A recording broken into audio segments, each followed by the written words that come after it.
Hope you enjoyed this one. And this is Solomon gave a nice review on Shokugeki no Shojin Attack on Titan in Chapter 70. Even though this chapter evidently came out yesterday, I was a bit distracted. Sorry. Okay. It's been a month at least since what happened with the situation with Rod Reyes. Titan, like, Historia is crowned not only queen but also hailed a hero for defending a Titan in the walls from a giant monstrous Titan who basically looks like the Colossal but different. Like this skeleton Titan. And I like how in the scenes they made it look like a reenactment of the first chapter, when the colossal titan first made his debut and he stuck his head out through the wall.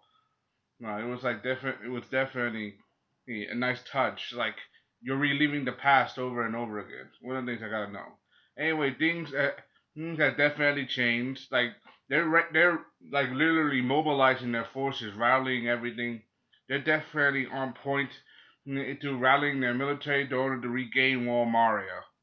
And for example, they're using Aaron's new power to harden his body. Remember, certain Titans have the ability to have hardened Titan skin, and the Legend of the Titan be able to create the walls. Aaron's now been using that almost constantly and practicing.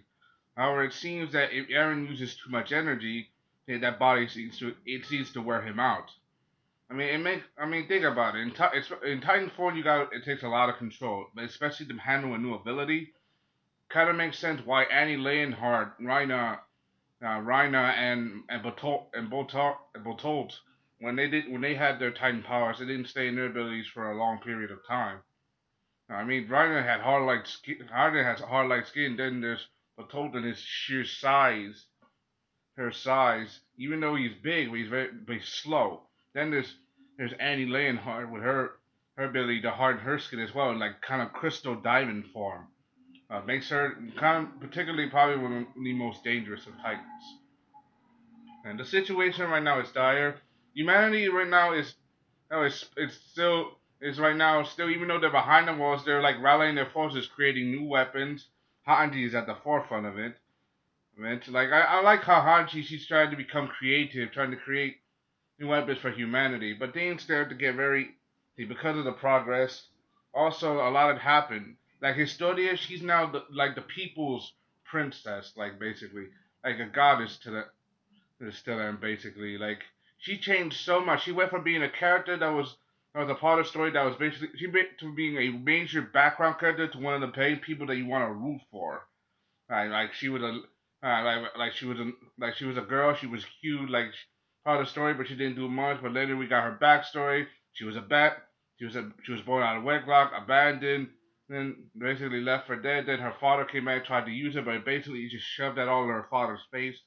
That I'm proud of. It's like she embraced her. She's not gonna take crap from anyone anymore. And I see how feisty she is in these chapters. Like they're definitely making her look like she's not gonna take crap from anyone, especially someone like Levi. However, the situation for them is unique. Like Historia, she's using, even though she's queen, like the military, they're in control. They're in control of the situation. Basically, they run the entire empire. Yeah, so basically, she's a figurehead, and she do and right now her main purpose right now is to like rally people, like give them hope. Also, she's doing more than that. She's literally helping people with the funds confiscated from the Reyes family. Excuse me. Sorry about that. She's using funds, literally the profit, like any welfare that she had, any wealth, to like take homeless kids from both the walls who are orphaned during the time outside, like orphan children from the walls, and even the underground city where Levi grew up, and giving them a home, like literally, like she's like stepping up, like seriously. Like remember, she grew up on a farm, or she had very few friends, and there were people that she liked, but like she's like giving them hope, like seriously. Yeah, and I'm seeing how Jean, and Aaron and well, Armin, they're all watching her and saying how she changed so much. But they're all getting ready to make their final move, especially for them. Like they're dealing with a lot right now. Now that humanity's moving forward they do their best to reclaim Shigashina and Walmaria. Uh, and things are very heated up, especially for Aaron. Knowing that he's going to face Walmart, he's going to have no choice but to face Batart, hey, Batart, Bertolt and Reiner again, and he's prepared to kill them. I mean, these guys, they're the ones who broke the wall and basically unleashed the Titans and killed Aaron's mother. They're the ones who started all this entire mess.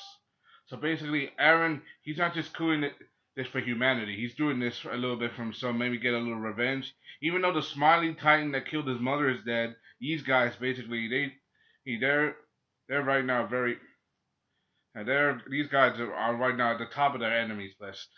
It's especially for what's going to come happen next. Anyway, I'll talk about Reiner and Bertolt in a little while, but things get very heated up for them up later. For example, the military, even though they've gained control and they're developing new weapons, there's still some problems they need to deal with.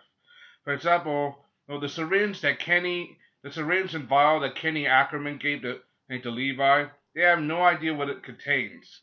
Apparently, it contains some kind of material for kind of human spinal fluid. Yeah, what is the material? It's obvious. It's the material. It's the same liquid that's used to make humans into titans. And so basically, these titans, titans right now are in a very now they're trying to analyze. Right now, they want to analyze it to see what it actually did come from. I think it's a piece of spinal fluid from the original Titans. Think about it. If they had the original Titans' DNA along with the first king, then it makes sense that they have this kind of power. I mean, that's my theory on the subject, at least. It has to be DNA from the very first Titan, the one that's in the wall. So basically, if you guys agree with me, then then you know I'm right. If you don't agree with me, then that's your opinion. So basically, but this is mine. So that's all I gotta say about that. Yeah, but with the current technology, they don't have they're not in the 20th century. They live in like the early 10th century, like in the 18th in the 8th century, like literally, like it's the year 851 at least. So yeah, it's very unique for them. So they have to do it best. Also, Aaron, he wants to understand his visions of why his father, what that he shared when Rod Reyes revealed. Also revealing that there's a theory about Titans and human transformation.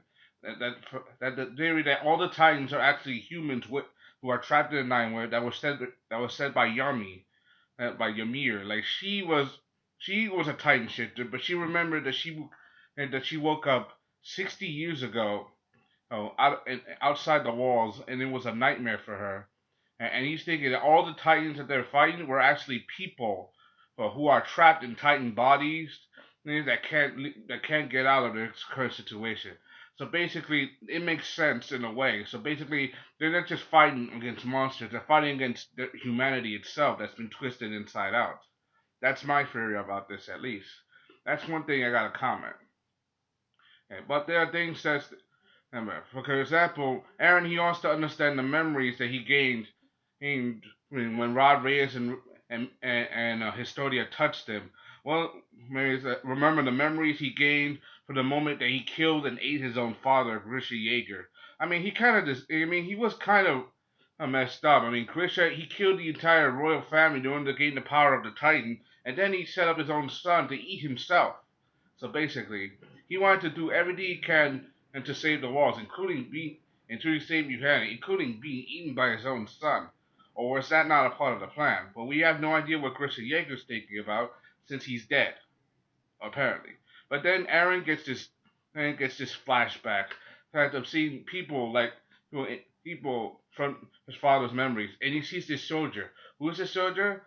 And Aaron comes to thought, the soldier looks young in the village, looks like young, like basic military man, and like an MP. But then he's seen this guy before, and who is it? None other than his own instructor from the 101st Cadet Corps, Keith Sherburne.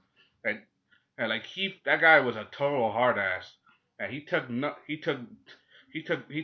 names and took no prisoners when it comes to training the cadets into the 101st Cadet Corps. And remember, if you guys watch the anime and also the manga, you know that he knew Aaron's father, Grisha. That means he knew something about his father's plans.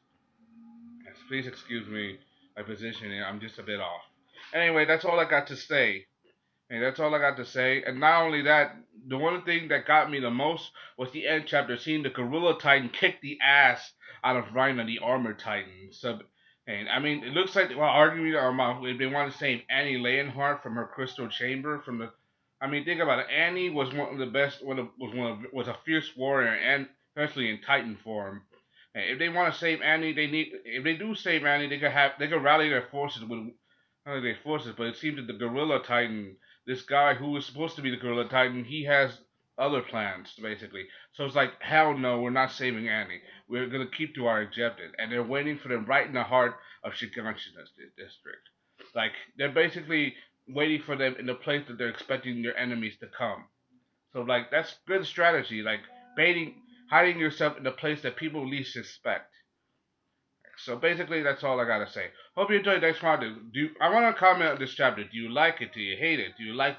Do you think I gave too much information? Do you hate that I gave information? Like literally, like this chapter definitely stepped up. Like humanity, they're pushing forward to regain the wall. They wanna get rid of the Titans once and for all. They're getting forward. But is it worth? Is any of it worth it if it means that all your friends, and everybody dies? Right, is it really worth all the sacrifice if it means that in the end you probably won't win, and in the end you probably end up worse off than you had? That's all I gotta say about this. Hope you enjoyed. Thanks for the cover, subscribe. Thank you. This is Southern Last Game I latest you on Attack on Chapter 70. Anyway, definitely one hell of a chapter, and I like how Historia she stepped up, and we get more secrets. Bye.